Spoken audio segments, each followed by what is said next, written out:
अब female reproductive system के अंदर हमें क्या क्या देखने को मिलेगा, तो ओवेरीज देखने को मिलेगी, फैलोपियन ट्यूब देखने को मिलता है, यूटेरस देखने को मिलेगा, सर्विक्स देखने को मिलता है, वेजाइना मिलता है और एक्सटर्नल जेनिटेलिया। तो देख सकते हो कि फीमेल बॉडी के अंदर हमें कितना कुछ देखने को मिल रहा है यार। अब बोलोगे सर इसमें तो कॉम्प्लिकेशंस बहुत आएंगे। क्लियर है यार, क्या दिक्कत है, तुम बायोलॉजी स्टूडेंट हो, कर सकते हो यार, हिम्मत तो रखो। और इसके अलावा भी एक चीज़ प्रेजेंट होती है, वो है मेमोरी ग्लैंड, राइट। तो चलो एक एक करके इस पे स्टडी करते हैं। सबसे पहले है ओवेरी। ओवेरी को प्राइमरी सेक्स ऑर्गन कहा जाता है क्योंकि ये क्या करती है, फीमेल गैमेट को प्रोड्यूस करती है, जो कि क्या है, ओवम होता है, राइट, जिसको ओवेरियन हार्मोन भी कहते हैं। अगर हम बात करें ओवेरी की लेंथ की, तो 2 to 4 सेंटीमीटर होती है। और ये जो ओवेरी होता है ना, ये कनेक्टेड होता है पेल्विक वॉल से और यूटेरस से, किसके थ्रू, तो लिगामेंट्स के थ्रू। अब बात करते हैं फैलोपियन ट्यूब की। फैलोपियन ट्यूब जो होता है फीमेल बॉडी का लॉन्ग ट्यूब माना जाता है। ये 10 to 12 सेंटीमीटर का एक लॉन्ग ट्यूब होता है और इसके अंदर आते हैं फिमरई, जो कि फिंगर शेप का होता है, फिर आता है इनफंडिबुलम, फिर एम्पुला, फिर स्टमस। इसका काम ही है ओवम को कलेक्ट करते चलना। सबसे पहले ओवम किसके पास आएगा, फिमरे के पास आएगा, फिर इनफंडिबुलम के पास आएगा, फिर एम्पुलरी के रीजन के पास आएगा और एम्पुलरी रीजन में ही फर्टिलाइजेशन का प्रोसेस कंप्लीट होता है। वो हम आगे देखेंगे, ठीक है। एम्पुला के बाद कहाँ जाएगा, वो स्टमस के पास जाएगा और स्टमस के होने के बाद वो जो ओवम है वो हमारा आ जाता है कहाँ पर, यूटेरस के पास। वही यूटेरस जो हमने देखा था कि ओवरी से अटैच होता है। अब वो यूटेरस के अंदर ही बेबी का डेवलपमेंट होता है। अब यूटेरस के अंदर जो बेबी का डेवलपमेंट होता है तो वहाँ पर भी 3 वॉल होते हैं। उसको अपन कहते हैं 3 यूटेराइन वॉल्स। जो एक्सटर्नल वॉल है उसको कहते हैं पेरीमेट्रियम, जो मिडिल वॉल होता है उसको कहते हैं मायोमेट्रियम, जो इनर वॉल होता है उसको कहते हैं इंडोमेट्रियम। इंडो मतलब अंदर, पेरी मतलब बाहर, मिडिल मतलब मायो। क्लियर है, कोई ट्रिक इसमें लगाना और नहीं है इसमें। अगर आप एक्स्ट्रा ट्रिक लगाओगे ना तो आप कन्फ्यूज हो जाओगे। तो चलो इतना कुछ हमने देख लिया, ओवेरी क्या है, फैलोपियन ट्यूब क्या है, इस तरह हमने सीक्वेंस देख लिया। अब चलो फिगर पे आएंगे ना तो बहुत ईजी लगेगा फिगर। देखो फिगर कुछ इस तरह का दिखता है, देख लो, फिगर देख के तो नहीं भूलोगे। इस जगह पे ओवेरी है, ओवेरी पे फोकस करते हैं।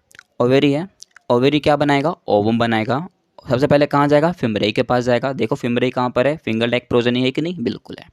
उसके बाद कहाँ जाने वाला है, इनफंडिबुलम के पास जाएगा। इनफंडिबुलम के बाद एम्पुलरी रीजन के पास जाएगा। एम्पुलरी रीजन में क्या बताया था मैंने, फर्टिलाइजेशन मिलेगा होगा। तो फर्टिलाइजेशन होगा तभी ना जब मेल गैमेट आएगा, राइट। तो मेल गैमेट जो होता है वो कहाँ से कैसे इंट्रोड्यूस होता है, अब यहाँ पर अपन देख लेते हैं। वो जो स्पर्म है वो खोजता हुआ जाएगा कि भाई ओवम कहाँ पर है, मुझे मिलना है उससे। तो ये जाएगा ओवम के पास और ओवम कहाँ पर मिल जा कर के रुकेगा, एम्पुलरी रीजन के पास, इस एम्पुला के पास। तो वहाँ पर जाएगा स्पर्म और दोनों के बीच मैटिंग होगी, राइट। तो मैटिंग होने के लिए भी ना बहुत सारा कंडीशन होता है। जो स्पर्म होता है हमें पता है ना, मिलियंस ऑफ स्पर्म रिलीज होते हैं। तो उस मिलियन ऑफ स्पर्म में से, 40% स्पर्म जो होते हैं वो नॉन मोटाइल होते हैं, मतलब वो मर जाते हैं, मतलब वो मूवमेंट नहीं कर सकते, चल फिर नहीं सकते। 60% स्पर्म ही सिर्फ जो होते हैं मूवमेंट कर सकते हैं, मूवमेंट को राइज कर सकते हैं, वो चल फिर सकते हैं, उसे जहाँ जाना है वो जा सकते हैं। तो उस 60% में से भी सिर्फ एक ही स्पर्म जो होता है वो मैटिंग करा सकता है। अब बोलोगे यार कि इतना कॉम्प्लिकेटेड, मिलियन ऑफ स्पर्म निकल रहा है, 40% मर जा रहे हैं, तो कहने का मतलब फिर भी तो बहुत स्पर्म बच गए, उसमें से सिर्फ एक ही स्पर्म मैटिंग कराएगा। तो बिल्कुल हाँ, ऐसा कैसे हो सकता है सर, बिल्कुल देखो मैं बताता हूँ कैसे हो सकता है। तो फीमेल की जो बॉडी है, रिप्रोडक्टिव ऑर्गन पे फोकस करो। ये जो वेजाइना है, वेजाइना से जैसे स्पर्म अंदर जाएगा ना तो एक उसको वॉल मिलता है, उसको वॉल का नाम है जोना पेलुसिडा। क्या नाम है, जोना पेलुसिडा। ये बहुत खतरनाक वॉल है। ये वॉल जो होता है सिर्फ बोलेगा कि यार एक ही स्पर्म को मैं अंदर आने दूंगी। जैसे ही एक स्पर्म अंदर चला जाएगा वो वॉल बंद हो जाएगा। अब वॉल अगर बंद हो जाएगा तो स्पर्म अंदर जा नहीं सकता। अब अगर स्पर्म अंदर पहुंचेगा ही नहीं तो वो जो है ओवम से मिलेगा नहीं। अब ओवम से अगर मिलेगा नहीं तो फर्टिलाइजेशन का प्रोसेस कंप्लीट नहीं हो सकता। तो आपका ये टॉपिक जो था वो क्लियर हो गया होगा कि फर्टिलाइजेशन कब नहीं हो सकता। तो फर्टिलाइजेशन तभी नहीं हो सकता है जब स्पर्म ओवम से मीट ना करे, मैटिंग ना कर पाए। और दूसरी बात हमने अभी कहा ना कि 40% स्पर्म जो होते हैं वो नॉन मोटाइल होते हैं, चल नहीं पाते हैं। मिस्टेक्स अगर वो स्पर्म अंदर चला जाता है तो भी मैटिंग जो करेगा तो लेकिन वो तब भी प्रोजेनी को नहीं बना पाएगा, तो उस केस में भी फर्टिलाइजेशन नहीं होती है।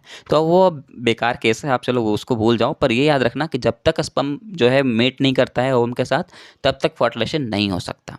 तो ये जो स्पर्म है ना वो वेजाइना के पास आया, वेजाइना से फिर कहाँ चला जाएगा, जोना पेलुसुडा के पास, जोना पेलुसुडा से एक स्पर्म अंदर चला गया मैटिंग करने के लिए। अब वो स्पर्म को कहाँ तक जाना है किसको पता है, एक्रोजोम को पता है। एक्रोजोम बोलेगा भाई उधर चल, माइटोकॉन्ड्रिया उसे क्या करेगा, एनर्जी देता रहेगा, हाँ भाई चलना है तेरे को चलना है। तो वो जो है स्पर्म जाएगा किसके पास, ओवम के पास। ओवम कहाँ पर आकर के रुकेगी, एम्पुलरी रीजन के पास आकर रुकेगी। उसी टाइम वो मैटिंग कंप्लीट करेगा। एम्पुलरी रीजन के बाद वो मैटिंग कर लेगा। वो मैटिंग करने के बाद वो कहाँ जाएगा, इस्थमस के पास। और इस्थमस कनेक्ट किसके साथ था, यूटेरस के साथ, किसके थ्रू, लिगामेंट के थ्रू। याद है कि नहीं, बिल्कुल याद है। देख सकते हो लिगामेंट दिख रहे हैं आपको, बिल्कुल दिख रहे हैं। अब यूटेरस में जाने के बाद क्या होगा, बेबी का डेवलपमेंट होना शुरू होगा। सबसे पहले क्या बनेगा उसका, जाइगोट बनेगा। जाइगोट के बाद इम्ब्रियो बनेगा। हमने बोला था इम्ब्रियो बनेगा, वहाँ 3 वाल होगा। आपको तीनों वाल दिख रहे हैं क्या, देखो आपको दिख रहा है ना, बिल्कुल दिख रहा होगा। पहला है अंदर की तरफ का जो वाल है वो है एंडोमेट्रियम। दूसरा है मायोमेट्रियम जो मिडिल वाल है। तीसरा है पेरीमेट्रियम जो कि सबसे बाहर का वाल है। यहाँ तक कोई डाउट है क्या आपको, कोई भी डाउट नहीं है। अब मैं एक एक वाल का काम समझते हैं। पेरीमेट्रियम जो होता है वो एक्सटर्नल लेयर है। अब बात करते हैं मायोमेट्रियम की। तो मायोमेट्रियम जो होता है ना ये कॉन्ट्रैक्शन प्रोवाइड करता रहता है। कब, जब डिलीवरी होने वाला रहता है तब।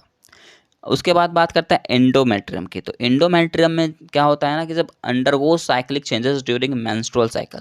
मेंस्ट्रुअल साइकिल में जो भी चेंजेस होता रहता है ना, देखो सिंपल सी बात है, जब बेबी का जब डेवलपमेंट होना रहता है, जब मदर जो होती है वो प्रेग्नेंट होती है ना, तो उस टाइम उनका जो मेंस्ट्रुअल साइकिल होता है वो नहीं चलता।